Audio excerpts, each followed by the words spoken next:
청년들에게 따뜻한 조언을 해주는 책으로 유명한 김난도 작가의 1000번을 흔들려야 어른이 된다라는 책을 보다가 마음에 굉장히 와닿는 구절이 있었습니다. 거기에 인용되어 있는 이혜인 수녀님의 시였는데 제목이 어떤 결심이라는 시입니다. 인용된 부분이 너무 마음에 들어서 시 전체를 찾아보게 되었는데요. 제가 한번 읽어드리겠습니다. 제가 목소리가 좀 괜찮습니다. 한번 잘 들어보시길 바랍니다. 마음이 아플 때 꼭 하루씩만 살기로 했다. 몸이 아플 때 꼭 한순간씩만 살기로 했다. 고마운 것만 기억하고 사랑한 일만 떠올리며 어떤 경우에도 남의 탓을 안 하기로 했다. 고요히 나 자신만 들여다보기로 했다. 내게 주어진 하루만이 전생애라고 생각하니 저만치서 행복이 웃으면서 걸어왔다. 내용이 정말 좋지 않습니까? 우리 삶에는 고통이 참 가득합니다. 또 그에 따라서 이리저리 흔들리는 일들도 참 많이 있는 것 같아요. 그 가운데서 어떻게 하면 견고하고 또 행복한 삶을 살 수 있을까를 평생 우리가 고민하는 숙제인 것 같습니다. 이혜인 수녀는 이러한 고민을 이 시에 담았죠. 하루하루를 전부로 여기면서 살 때 자신의 삶이 흔들리지 않고 행복해질 수 있다고 이야기했습니다. 여러분의 삶은 어떻습니까? 누구나 흔들림 없는 견고한 삶을 원합니다. 특히 기독교 신앙을 가진 사람들은 누구나 그러한 삶을 원할 거예요. 세상의 고난, 풍파, 또 예상치 못한 여러 가지 어려움이 있을 때 흔들리지 않고 또 그것들에 좌지우지 되지 않고 굳건히 서 있는 것, 이러한 모습들을 우리는 이상적인 모습이라고 생각을 하죠. 하지만 생각보다 그렇게 상황에 이리저리 흔들리지 않고 행복한 모습으로 견고하게 서 있는 것 쉽지 않습니다. 우리가 생각하는 것보다 우리 자신들은 굉장히 연약합니다. 또 쉽게 흔들리죠. 작은 것에도 마음이 천국과 지옥을 오가곤 하지 않습니까? 새벽에 하나님의 은혜를 충만히 받았어도 아침에 지나가면서 들은 말이 깊은 상처로 다가오기도 하죠. 그러니까 우리의 마음 상태가 한순간 한순간 다르다는 거예요. 그만큼 우리는 우리가 처해 있는 환경과 굉장히 밀접하게 연관되어 있습니다. 주변에 있는 환경들, 사람들 깡그리 무시하고 그것들과 아무런 상관없이 살 수는 없는 노릇이죠. 그래서 사람은 견고해지고 싶어도 이리저리 흔들리기가 정말 쉬운 것 같습니다. 그런데 오늘 성경을 보면 우리와 성정이 같은 사람이었음에도 불구하고 세상 앞에 흔들리지 않고 우뚝 서 있는 사람을 볼 수 있습니다. 성경 인물 중에서도 기인 같은 사람이에요. 누구입니까? 엘리야죠. 엘리야는 가히 초인적인 사람이었습니다. 시대 자체가 거대한 배교의 흐름 속에 있었습니다. 왕이었던 아합은 바알의 신봉자였던 그의 아내 이세벨을 따라서 이스라엘 전체의 이방 종교를 보급하는 데 앞장서고 있었습니다. 그리고 이러한 이방 종교를 통해서 자신의 정치적인 영향력을 극대화하고자 했죠. 그래서 여호와 신앙을 고백하는 사람들이 계속 핍박받는 상황 속에 있었습니다. 또 선지자들이 살해당하기 시작했습니다. 아무도 그 시대에 하나님을 향한 신앙을 공적으로 고백할 수가 없었어요. 자신의 신앙을 공적으로 고백하는 것, 자살하는 행위나 마찬가지였습니다. 그래서 신실하게 하나님을 믿는 사람들은 숨도 못 쉬고 숨죽이고 살고 있었던 시대가 바로 엘리야의 시대였습니다. 그런데 오늘 본문을 보십시오. 엘리야가 이 시대 가운데 갑자기 불쑥 등장합니다. 성경은 엘리야에 대해서 자세히 설명하지 않습니다. 그냥 오늘 본문을 보니까 길르앗에 우거하는 자 중 디셉 사람이라고 이야기합니다. 고향이 디셉이라는 곳이었던가 봐요. 학자마다 디셉이라는 곳이 어딘지 의견이 조금 분분합니다. 당시 주요 도시가 아니었던 것은 확실합니다. 그러니까 엘리야는 이렇게 변방에 있는 도시 지역 출신이었습니다. 또한 이 사람이 누구의 아들인지도 성경은 설명해 놓고 있지 않습니다. 보통 구약 성경은요, 선지자를 설명할 때 누구의 아들이라고 설명을 하거든요. 예를 들면 예레미야는 힐기야의 아들로 나오고요, 에스겔은 부시의 아들이라고 나옵니다. 이사야는 어떻습니까? 아모스의 아들이라고 나오죠. 그런데 대선지자로 여겨졌던 엘리야, 누구의 아들인지 기록이 되어 있지 않습니다. 그러니까 출신도 가문도 불분명한 사람이었어요. 이러한 사람이 왕 앞에 불쑥 나타나서 폭탄 선언을 해버립니다. 뭐라고 말합니까? 우리 1절 말씀을 한번 같이 한번 읽어보실까요? 1절 말씀 한번 같이 읽겠습니다. 시작. 길르앗에 우거하는 자 중 디셉 사람 엘리야가 아합에게 말하되 내가 섬기는 이스라엘의 하나님 여호와께서 살아계심을 두고 맹세하노니 내 말이 없으면 수년 동안 비도 이슬도 있지 아니하리라. 자, 뭐라고 이야기합니까? 내가 맹세하는데 내 말이 없으면 수년 동안 비도 내리지 않고 이슬도 맺히지 않을 거라고 이야기합니다. 우리는 그냥 이 구절을 그냥 쓱 하고 읽으면서 선지자가 나타나서 그냥 말씀을 전했나 보다 이렇게 생각할 때가 많죠. 그러나 엘리야의 이러한 선언은 굉장히 무거운 선언이었습니다. 그냥 가볍게 말한 게 아니에요. 본문을 보면 맹세했다고 이야기하죠. 엘리야 시대의 그 이스라엘 고대 근동 지역에서 맹세는 사람이 내뱉을 수 있는 말 중에 가장 무거운 말이었습니다. 그 당시에 맹세를 한번 하면요, 수정을 하거나 철회를 하는 게 불가능했습니다. 일단 맹세를 하면 그 내용을 바꿀 수가 없었고요, 거두어 드릴 수가 없었어요. 맹세를 없앨 수 있는 방법이 딱 하나 있는데요, 파기하는 방법입니다. 근데 파기할 때는 자신의 모든 것을 걸어야 됐습니다. 그러니까 목숨을 걸고 파기를 할 수 있었던 겁니다. 그러니까 지금 엘리야가 맹세를 하면서 이야기하는 것은요, 가볍게 툭 던지는 말이 아니에요. 자신의 모든 것을 걸고 말하는 거예요. 목숨 걸겠다는 거거든요. 내 말이 틀리면 목숨 걸겠다. 지금 이렇게 이야기하고 있는 것입니다. 더군다나 이 사람이 하는 맹세의 내용도 한번 보실래요? 자신의 말이 없으면 뭐가 없다고 이야기합니까? 비도 내리지 않고 이슬도 맺히지 않을 거라고 이야기합니다.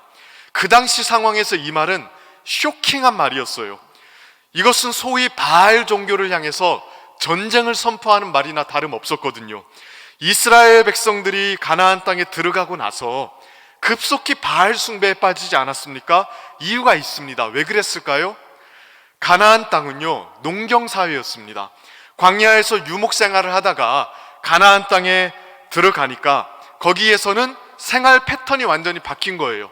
젖과 꿀이 흐를 정도로 비옥한 땅이었으니까 농사가 굉장히 잘 되는 땅이었겠죠. 근데 농사를 지을 때 가장 중요한 것이 무엇입니까? 물이 제일 중요하죠. 그럼 가나안 지역은 물을 어떻게 조달했을까요? 그 당시에 수로 공사를 했던 게 아니니까요.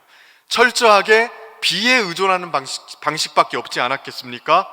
가나안 지역에는 늦은 비와 이른 비, 이 두 가지 비가 가을이나 봄에 내렸습니다. 철에 따라서 내렸거든요. 그러니까 이 비에 농사를 전적으로 의존할 수밖에 없었어요. 그러니까 늦은 비와 이른 비가 내리지 않으면요, 농사는 실패하는 거나 다름이 없었습니다. 그리고 비가 내리지 않는 기간 동안에는 이슬이 맺히는 것에 의지를 했습니다. 근데 가나안 신화를 보면 이 비를 주관하는 자가 누구였냐면 바알이었습니다. 바알은 물을 정복한 자였고요, 비를 주는 자로 여겨졌습니다. 그럼 비가 오지 않은 건 무엇을 의미할까요?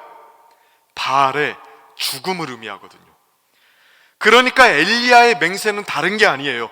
지금 바알 숭배를 주관하는 최고 권력자를 향해서 바알의 죽음을 선언한 겁니다. 하나님에 대한 신앙을 가진 사람들이 숨죽이고 있었습니다. 고개 들고 살지조차 못했습니다. 그때의 엘리야는 최전선으로 달려가서 바알이 과연 살아있나 보자. 내가 목숨 걸고 이야기하는데 바알은 죽었다. 지금 이 이야기를 하고 있는 거예요.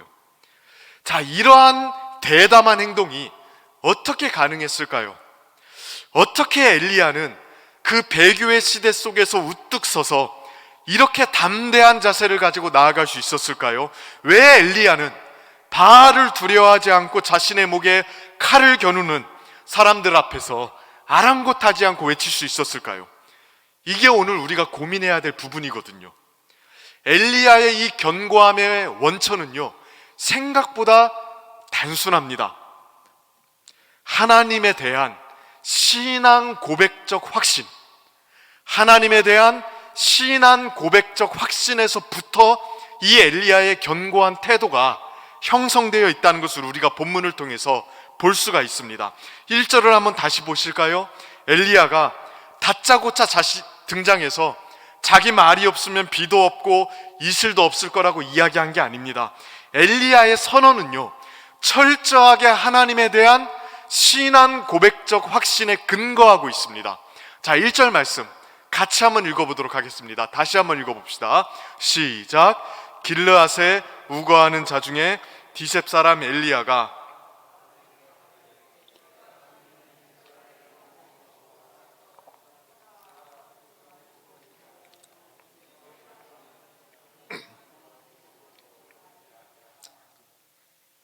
그냥 무턱대고 맹세한 게 아니죠. 자신의 혈기와 맹목적인 열심을 따라서 무모하게 목숨을 건 게 아닙니다. 바알의 죽음을 선포한 엘리야의 말에는 명확한 근거가 있었어요. 그게 뭡니까?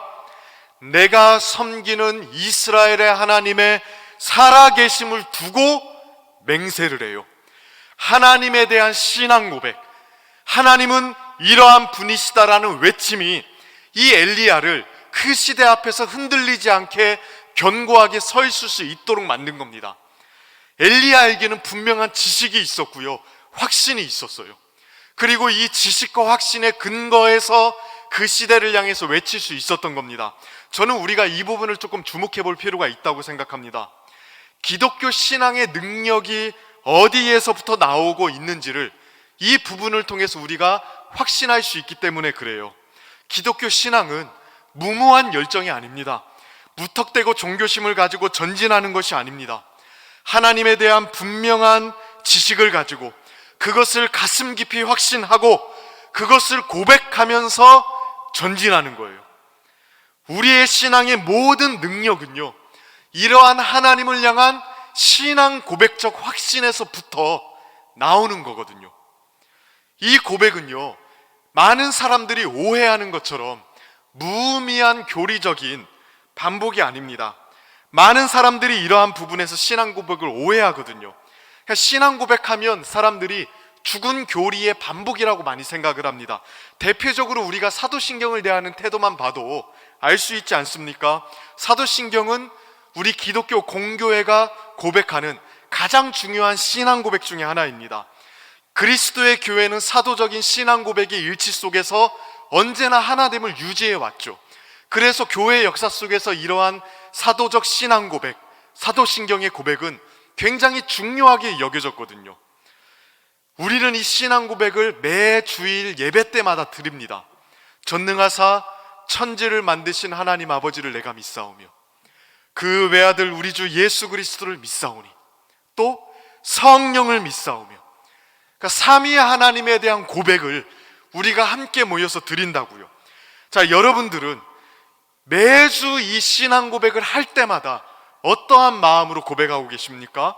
하나님에 대해서 생각할 때마다, 고백할 때마다 여러분들의 가슴이 뜨거워지고 있습니까? 하나님에 대한 고백이 가슴 깊이 자리 잡아서 밑불처럼 뜨뜻하게 우리 마음을 달구고 있습니까? 이 지식이 우리를 하나님 앞에 세우고 세상 앞에 세우고 하나의 원리로서 우리의 삶을 움켜쥐고 있습니까? 우리 대부분은 무미건조하고 의미 없는 고백을 할 때가 굉장히 많습니다. 그러니까 교리를 죽은 지식이라고 여기면서 생명 없는 신앙 고백을 할 때가 많아요. 근데 여러분, 이 엘리야의 신앙 고백을 한번 보십시오. 이게 죽은 지식입니까? 이게 생명 없는 말입니까? 그렇지 않습니다. 그 배교의 시대에 이 사람을 굳게 서게 했던 힘이 하나님에 대한 웅장한 고백이 있잖아요. 살아계신 하나님에 대한 고백. 그 고백 때문에 현실 앞에 무너지지 않고 굳건히 설 수 있었던 겁니다. 저는 오늘날 우리의 신앙의 능력이 사라지고 향방 없는 신앙생활을 지속하면서 시대에 저항하지 못하는 야성 없는 신앙인들이 양성되는 이유가 전 여기에 있다고 생각을 합니다. 마음속에 견고하고 확신 있는 하나님에 대한 그 뜨거운 지식이 없는 거예요. 이건 단순히 말의 문제가 아닙니다. 지식의 문제가 아닙니다. 우리의 생각과 마음을 움켜쥐는 하나의 큰 원리로서 우리 마음을 사로잡는 그 지식이 없는 거예요. 하나님을 깊이 경험하고 그 하나님께 붙들린 자들이 가지는 그 독특한 지식, 우리의 삶의 향방을 결정하고 우리의 관점을 결정하고 우리의 선택에 영향을 미치는 그 웅장한 지식, 그게 우리 가슴속에 살아있지가 않은 겁니다. 오해하지 마십시오. 예배 시간에 사도신경을 고백하지 않는다고 이야기하는 게 아닙니다. 교리를 지성적으로 알지 못한다고 말씀드리는 것이 아닙니다.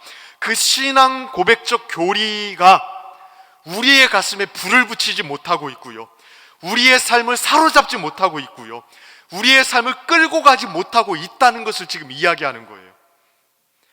이렇게 하나님에 대한 뜨거운 지식이 없으니까 삶도 세워지지가 않는 거예요. 지금 이러한 현실은요, 호세아 선지자가 보았던 시대상과 너무 비슷합니다. 사치와 향락에 젖어서 부도덕하고 배교적인 삶을 살아가는 그 당시 이스라엘 백성들을 향해서 호세아 선지자가 뭐라고 이야기했습니까? 호세아서 4장 6절을 보면 이렇게 개탄하고 있습니다. 내 백성이 지식이 없으므로 망하는도다. 이게 그 당시 사람들을 향한 하나님의 진단이었어요. 예배가 없어서 망한 게 아닙니다. 제사가 없었던 것도 아니고요, 제사장이 없어서 망했다고 이야기하지도 않습니다. 신앙생활에 관련된 외적인 모든 것은 기가 막히게 세팅되어 있던 상황이었습니다. 그러나 하나님의 백성들 마음속에 하나님을 아는 게 없어요. 하나님에 대한 깊은 체험적 지식, 그리고 거기에 근거한 흔들리지 않은 확신, 그 뜨거움, 그게 없는 겁니다. 그래서 그들의 삶에 아무런 영향도 미치지 못하는 형식적인 종교 생활을 계속해서 해나갔던 겁니다. 오늘날 우리는 너무나도 가볍게 기독교인의 삶이 망가졌다고 자주 이야기하죠. 이제부터 신앙생활 똑바로 해야 된다고 자주 이야기합니다. 도덕적으로 윤리적으로 생활에 있어서 이제는 모범이 되어야 된다고 이야기합니다. 그러나 저는 이게 우리의 근본적인 문제라고 생각하지 않습니다. 정말 우리가 망가지는 근본적인 이유는요, 하나님을 아는 지식이 없기 때문에 그렇습니다. 단순히 지적인 지식을 말하는 게 아니에요. 우리의 전 존재를 관통하는, 우리의 심장을 움켜쥐는, 우리의 선택과 생각과 감정과 마음, 우리의 전 존재를 움켜쥐는 그 지식, 그 뜨거운 지식이 우리 마음속에 없는 거예요. 그러니 세상 앞에 제대로 설 수도 없고요, 세상 앞에 제대로 살지도 못하는 겁니다.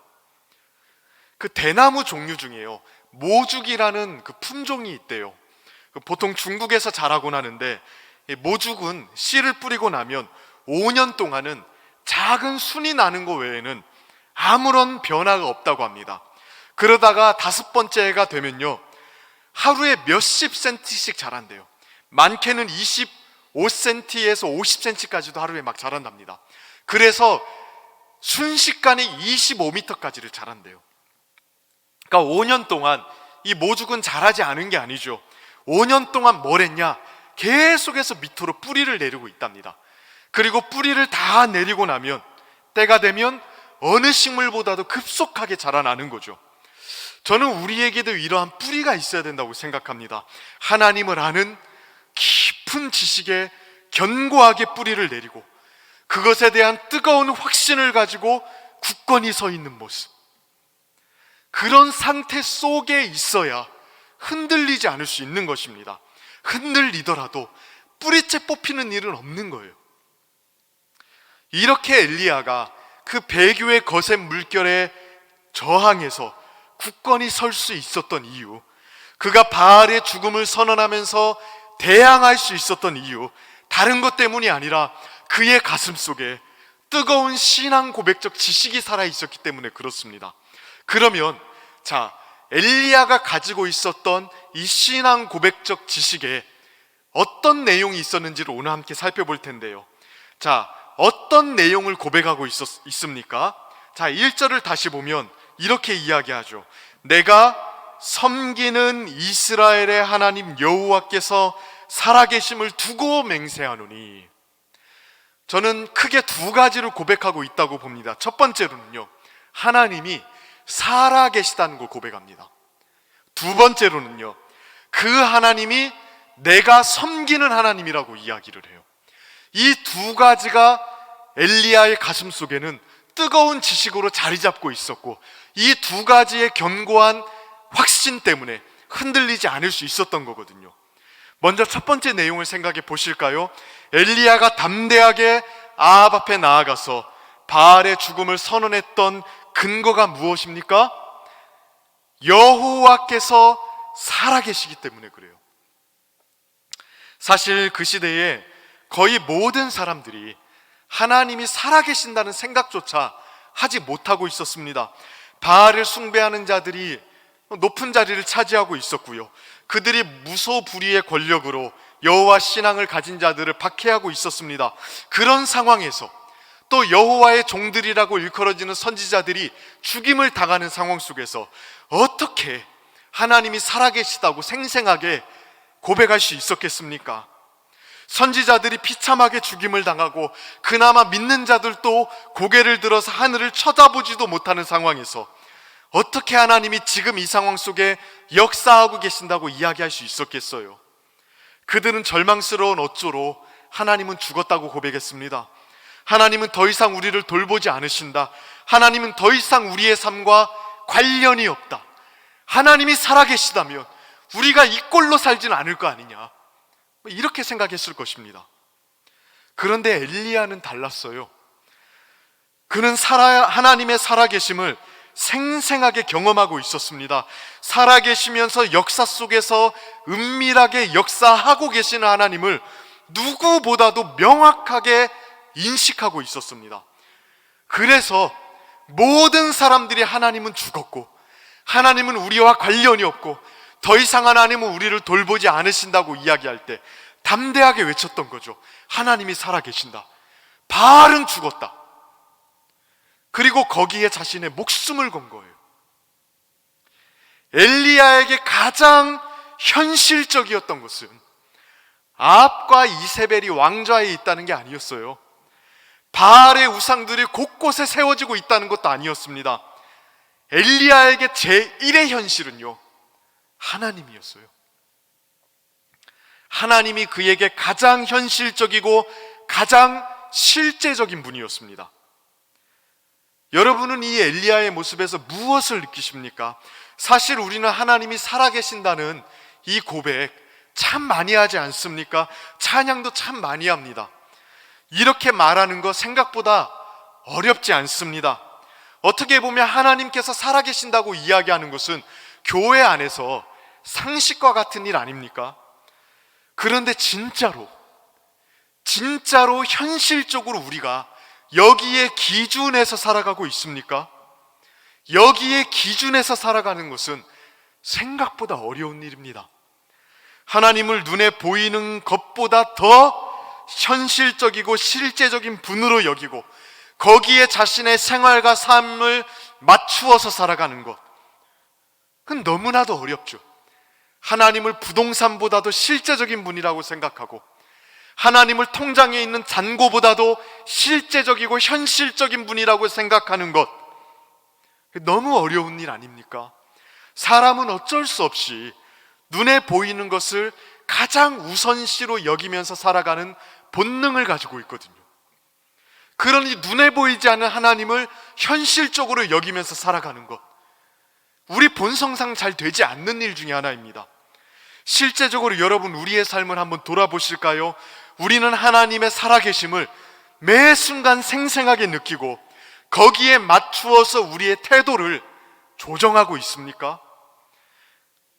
우리는 예배의 자리에 나올 때마다 살아계신 하나님을 명확하게 인식하고 그 하나님 앞에서 두려워 떨고 있습니까? 기도할 때는 어떠십니까? 눈을 감으면 거기에 살아계신 하나님이 계십니까? 우리의 모든 결정과 계획에 있어서는 어떠십니까? 거기에도 살아계신 하나님을 두고 있습니까?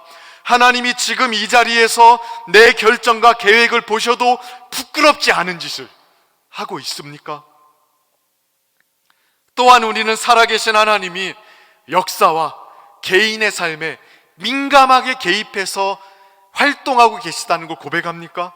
그래서 하나님이 진짜 자신의 공의를 따라서 복 주시기도 하시고 심판하고 계시기도 하다는 사실을 알고 있습니까?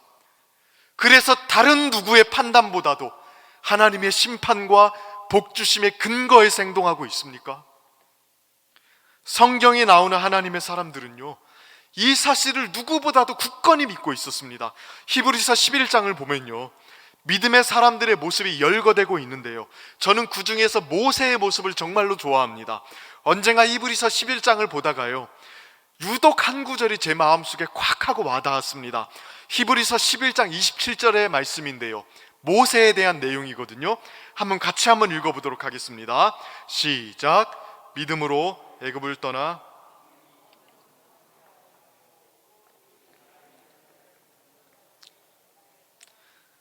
뭐라고 이야기합니까? 모세는 눈에 보이는 애굽 왕을 두려워하지 않았대요. 왜 그랬을까요? 눈에 보이지 않는 자를 보는 것 같이 하여 참았답니다. 분명 자신의 시야에는 애굽 왕이 있었습니다. 그는 애굽에서 신으로 추앙받는 존재였고요, 마음만 먹으면 모세의 목을 떨어뜨릴 수 있는 사람이었어요. 그럼에도 불구하고 모세는 보이지 않는 하나님을 보는 것 같이 여겼답니다. 그래서 눈앞에 있는 두려움을 참을 수 있었다고 이야기를 해요. 모세는 자기 눈앞에 보이는 바로보다도 눈에 보이지 않는 하나님을 더 현실적인 분이라고 여기며 살았던 거예요. 하나님이 모세의 제1의 현실이었던 겁니다. 하나님에 대해서 이렇게 생각하는 것, 기독교 신앙의 기초이고요, 핵심입니다. 보이지 않는 하나님을 보이는 분으로 여기며 살아가는 것, 하나님의 실제하심을 굳건히 바라보며 살아가는 것. 그래서 내가 어떤 것을 선택하거나 행동할 때, 내가 어느 곳에서 무엇을 하든지 내 앞에 하나님의 살아계심을 두는 것, 그게 우리 신앙의 견고한 기초 아닙니까? 근데 우리가 이 사실을 너무나도 자주 잃어버립니다. 이 사실을 생생하게 느끼는 사람들은요, 흔들리지 않습니다. 사람들의 말에 회유되거나 좌지우지 되지 않습니다. 눈에 보이는 현실 앞에 절망하지도 않습니다. 자신의 시간을 아무렇게나 보내지도 않습니다. 함부로 죄를 범하지도 않습니다. 하나님 앞에 자신을 추스르게 되고요, 세상을 향해서는 사자와 같은 담대함을 가지고 살아가죠. 로이드 존스라는 설교자는요, 그의 골로새서 설교에서요, 이렇게 이야기를 했습니다. 저는 우리 가운데 젊은 청년들이 담배나 파이프를 물고 웃고 떠들고 농담하며 매우 영리하게 하나님에 대하여 논하는 모습을 본 적이 있습니다. 만일 우리가 하나님에 대해 진정으로 알게 되었다면 우리는 그 담배를 끄고 파이프를 멀리 던져버렸을 것입니다. 그리고 발에서 신도 벗어버렸을 것입니다. 우리는 우리가 거룩한 땅에 서 있다는 것을 깨달았을 것이며 무릎을 꿇고 하나님 앞에 엎드렸을 것입니다. 하나님의 살아계심을 아는 자는 다르다는 거예요. 하나님의 살아계심을 확신하는 자는 다르게 행동한다는 거예요. 그러므로 다시 우리가 마음의 눈을 들어서 하나님의 살아계심을 비상하게 확신하게 되는 일들이 있었으면 좋겠습니다. 하나님이 살아계신다고 많은 말을 하지만 실제로는 무신론자처럼 살아가는 사람들이 얼마나 많은지 몰라요. 때로는 하나님이 없는 것처럼 절망하고요, 때로는 하나님이 보시지 않는 것처럼 말하고 행동합니다. 다시금 우리의 눈을 열어 하나님의 살아계심을 볼 수 있도록 구해야 됩니다. 그리고 그동안 하나님이 없는 것처럼 생활했던 모든 것을 회개할 수 있어야 됩니다. 특히 교회 안에서 우리는 이 상태를 회복할 수 있어야 됩니다. 교회는 하나님의 생생하신 살아계심을 느끼고 경험하며 확신하는 사람들로 가득 차 있는 것 아닙니까? 예배 드릴 때마다 하나님이 이 자리에 계시다는 그 비상한 확신 때문에 독특한 믿음을 가지고 나아가는 사람들이 모인 곳 아닙니까? 그러한 사람들이 이곳에 가득해야 하나님이 죽었다고 외치면서 절망하는 시대를 향해서 소망을 줄 수 있을 것 아니에요. 저는 우리가 오늘날 다른 무엇보다도 회복해야 되는 신앙 고백 중에 하나가 바로 이것입니다. 하나님이 지금도 여기에 살아계신다. 이 신앙 고백이 여러분 안에 따뜻하게 뜨끈하게 살아있기를 주님의 이름으로 축복합니다.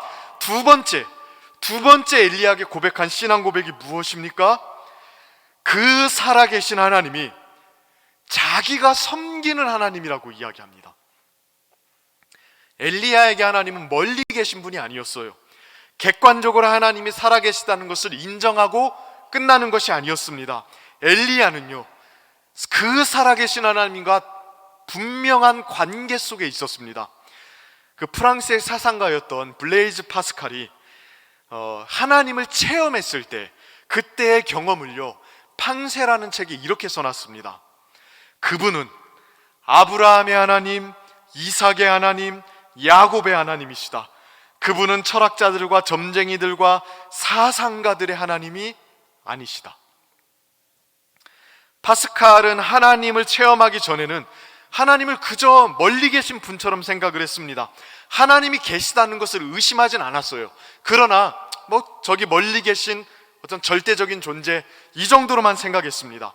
여러 철학자들과 사상가들이 말하는 것처럼 하나님을 그저 철학적인 용어로 설명하고 말았습니다.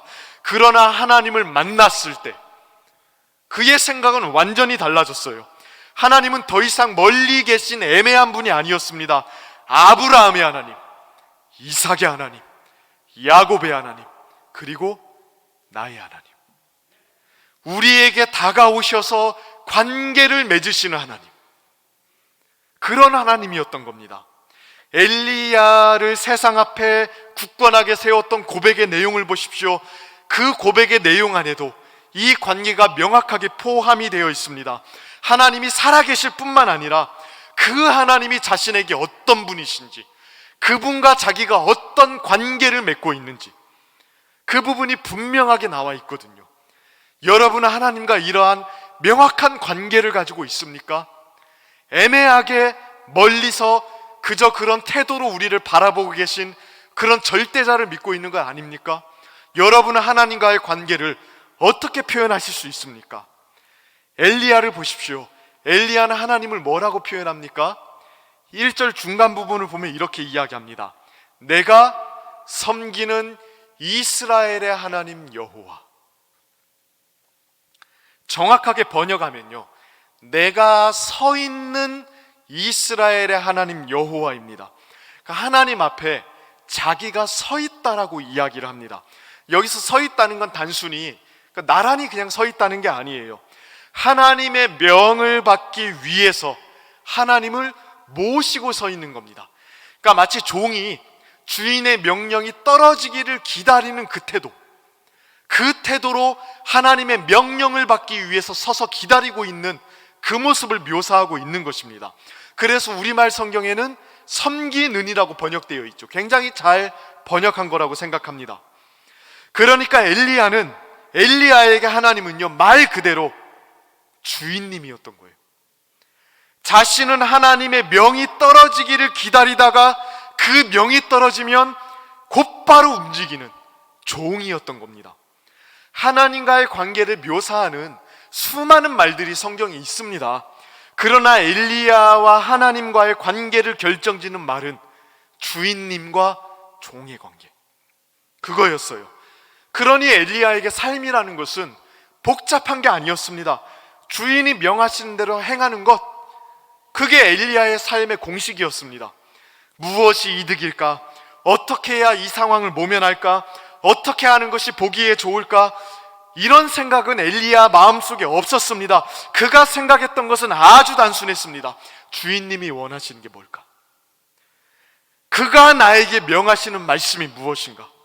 그가 기뻐하는 것이 무엇일까? 오직 이 사실만이 엘리야에게 중요했던 것이고요, 그게 엘리야의 삶의 원리이고 공식이었습니다. 당시 수많은 사람들이 복잡한 계산 가운데 갈팡질팡하고 있을 때, 아방이 바알 숭배를 권장하는 바로 그 시대에 어떤 줄을 타야 잘 살 수 있을지 고민하고 있을 때, 엘리야의 답은 언제나 분명했어요. 주님이 살아계시고 그 살아계신 하나님을 자기는 주인님으로 섬기고 있다는 거예요. 그게 전부였어요. 그러니 세상의 눈치를 볼 리가 있겠습니까? 아방 앞에서 주눅들 리가 있겠습니까? 세상 그 누구도 이 사람을 길들일 수 없었던 이유는요, 하나님께만 길들여졌기 때문에 그렇습니다. 저는 오늘날 우리의 마음과 생각과 결정이 복잡해지는 이유가 여기에 있다고 생각을 합니다. 세상 앞에서 담대하지 못하게 되고요, 많은 사람들의 눈치를 보게 되고 스스로의 이득을 수도 없이 반복해서 계산하면서 신앙생활하는 이유는 이 부분이 불분명해서 그렇습니다. 우리가 고민할 때 언제나 우리의 고민의 1순위로 등장해야 되는 질문은 주인님이 나에게 뭐라고 말씀하시는가? 이 상황에서 내가 얻을 게 뭐고, 내 명성은 어떻게 될 것이고, 내 이득 계산은 어떻게 될 것인가? 이게 아니라고요. 주인님이 나에게 뭐라고 명령하시는가? 이게 우리가 가장 먼저 생각해야 될 거거든요. 근데 이 부분이 불분명해지니까 많은 것들이 복잡해지는 거예요. 그러니까 주인이 요구하시는 것을 행하는 게 전부다라는 생각을 안 하는 거죠. 그러니 하나님께 길들여지지도 않고 자신의 욕망에 너무 쉽게 굴복하는 거고요, 세상의 요구에 너무 쉽게 야합하는 겁니다. 성경은 어디에서도 이런 신앙을 가르친 적이 없습니다. 다니엘만 해도 그러지 않습니까? 바벨론이라는 거대한 제국에 포로로 끌려간 상황이었습니다. 그러나 바벨론의 그 누구도 유대 땅에서 온 이 소년을 길들일 수가 없었어요. 대표적인 예가 왕의 식단을 거부한 예잖아요. 바벨론은 포로국 중에서 왕족이나 귀족 중의 자제들, 그 자제들 중에 용모가 아름답고 지혜로운 사람들을 모아서 갈대아의 학문을 가르쳤습니다. 자신들의 인재로 중용하고자 함이었죠. 아주 효과적인 정책이었습니다. 포로국의 인재가 사라지게 함과 동시에 자신들은 국제적인 인재를 얻을 수 있잖아요. 그래서 포로국 중에서 인재들을 뽑아다가 교육을 시켰거든요. 그런 취지로 교육을 시켰으니 바벨론 제국이 이 소년들을 함부로 대했겠습니까? 아닙니다. 굉장히 잘해줬습니다. 다니엘서 1장 5절을 보면 그들에게 왕의 음식과 그가 마시는 포도주를 주었다고 이야기해요. 여러분 한번 생각해 보실래요? 왕이 먹는 음식은 어떤 음식이었을까요? 또 왕이 마시는 포도주는 어떤 포도주였을까요? 최상급 아니었겠습니까? 최상급의 음식을 3년 동안이나 제공해 줬습니다. 그 대우를 3년 동안 받으면 포로국에서 잡혀온 인재들의 마음이 어떻게 변했을까요? 처음에는 자기 나라를 멸망시켰으니까 바벨론에 대해서 원망도 많았을 거고요, 미워하는 마음도 많았을 겁니다. 근데 매일 하루 세끼 최상급의 음식, 그것도 왕이 직접 하사한 음식들이 제공되는 거예요. 그렇게 3년 동안 좋은 대우를 받으면 사람의 마음이 달라지거든요. 바벨론 왕의 충신으로 바뀌는 겁니다. 그래서 길들여지는 거예요. 다니엘이 왕의 음식을 거부한 이유가 무엇이었을까요? 다른 것 때문이 아니에요. 바벨론 왕에게 길들여지기를 거부한 겁니다. 내가 섬기는 분은 바벨론 왕이 아니라 여호와 하나님입니다. 이 신앙 고백을 포로에서 잡혀와도 바뀌지 않았던 거예요. 그래서 교묘하게 자신들을 설득시키고 길들이려고 하는 그 바벨론 왕의 음식 앞에 거절을 할 수 있었던 겁니다. 어디 다니엘 뿐이겠습니까? 하나님을 주인으로 삼고 그의 명령에 순종하기를 원했던 수많은 하나님의 종들이 그렇게 살았습니다. 사도들이 그러했고요, 초대교회 순교자들이 그와 같은 길을 걸었습니다. 종교개혁의 선구자였던 얀 후스와 위클리프도 그러한 길을 걸었고요, 루터와 칼빈이 그러하였습니다. 스코틀랜드의 종교개혁자들, 영국의 청교도자들, 또한 우리나라의 믿음의 선조들, 일제시대의 믿음의 선조들이 그러하지 않았습니까?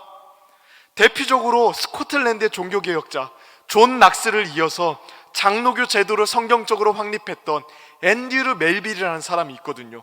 이 사람이 종교개혁을 방해하는 국왕 제임스 6세를 향해서요, 이렇게 찾아가서 이렇게 이야기합니다. 제임스 6세를 향해서 어리석은 왕이여라고 이야기하면서 대놓고 이렇게 이야기를 해요. 전하는 교회의 머리가 아닙니다. 전하는 우리에게 영원한 삶, 심지어 우리가 이 세상에서 추구하는 삶조차 줄 수 없으며 그것을 빼앗을 수조차 없습니다. 우리가 그리스도의 이름으로 자유롭게 모이고 교회의 이익을 위해서 자유롭게 참석하는 것을 허락해 주십시오. 당시의 왕에게 이렇게 말하는 건요, 자살행위였어요. 그럼에도 불구하고 이 사람들은요, 하나님의 뜻을 받드는 것을 가장 먼저 생각했거든요. 우리는 어떻습니까? 하나님을 우리의 주인님으로 여기고 그의 목소리를 청종하면서 나아가고 있습니까? 우리가 서 있어야 되는 위치가 하나님 앞이라는 것, 그 하나님 앞에 서서 하나님의 명령이 떨어지기만을 기다리는 그 위치에 우리가 서 있다는 것, 그 사실을 인식하고 있습니까? 아니면 하나님을 그저 우리의 욕망을 위한 수단으로, 우리의 복지와 성공을 위한 지원자 정도로 생각하면서 살아가고 있지는 않습니까? 우리가 하나님을 주인으로 여기는 이 태도가 희미해질수록 교회는 힘을 잃어갈 것입니다. 주님께 복종하기를 더디할수록 세상에게 길들여져 갈 것입니다. 의의 종이 되기보다도 죄의 종이 될 거고요, 욕망의 종이 될 거고요, 사람의 종이 될 거예요. 오늘 이 엘리야의 모습을 우리가 다시 한번 생각해 보면서 우리 자신들을 점검해 봤으면 좋겠습니다. 살아계시고 그 살아계신 하나님을 우리의 주인님으로 여기는 그 분명한 태도가 여기 앉아 계신 우리 성도님들에게 있기를 축복합니다. 그래서 이 태도에서부터 우리의 삶의 결정이 나오고, 이 태도가 우리의 저력이요 능력이 되어서 세상 앞에 우리를 굳게 세우게 되기를 주님의 이름으로 축원하고 축복합니다. 이 시간 함께 같이 기도했으면 좋겠는데요, 이 시간 기도할 때에 주신 말씀 붙잡고 함께 같이 기도했으면 좋겠습니다. 하나님을 우리의 주인으로 여기고 하나님의 살아계심을 굳건히 확신하는 그러한 믿음을 하나님 우리에게 주십시오. 세상이 흉흉하고 또 우리의 믿음을 뒤엎는 그런 현실들이 우리 눈앞에 참 많이 펼쳐지지만 하나님의 살아계심을, 그리고 하나님이 우리의 주인 되심을 우리의 중거 틀로 삼고 거기에 따라서 살아가기를 원합니다. 우리의 눈을 열어서 하나님이 살아계심을 보게 해주십시오. 우리가 담대함을 잃어버리지 아니하고 주님 붙들고 살아갈 수 있도록 도와달라고, 주의 말씀 붙들고 그 말씀대로 담대하게 살아가는 주의 종들 될 수 있도록 해달라고 기도했으면 좋겠습니다. 그래서 이 마지막 시대에 하나님 앞에 부끄럽지 않는 멋진 그리스도인으로 살아갈 수 있도록 해달라고 우리 이 시간 주여 한번 간절하게 부르짖으며 하나님 앞에 나아가도록 하겠습니다. 주여, 하나님 아버지, 오늘도 주의 은혜와 긍휼과 사랑을 의지하며 나아갑니다. 하나님 아버지, 우리 마음속에 하나님을 아는 그 지식